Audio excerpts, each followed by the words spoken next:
Welcome to the last breakfast. Please enjoy the video. You begin by creating a Replit and picking the node.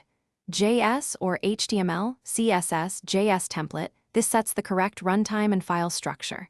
Once created, make sure package. JSON lists your start script and that index. JS or index. HTML exists. Open the console and the editor so you can run code and view logs. This immediate feedback loop prevents wasted edits.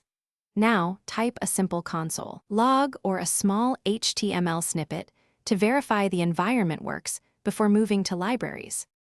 Next, install any libraries with the Package Manager UI or npm install in the shell so your code can leverage proven modules.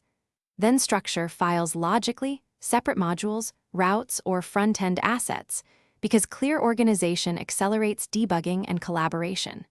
Use require or import consistently and run the code frequently to catch errors early.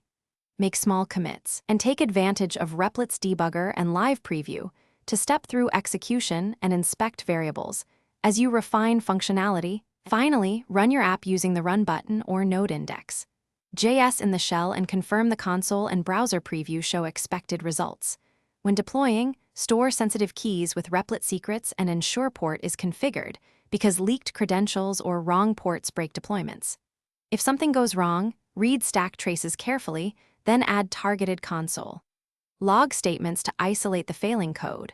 Roll back to a known good commit if needed. One key tip: check environment variables and ports first when behavior differs locally versus Replit. Thanks for watching. If this was helpful, leave a like and consider subscribing. See you next time.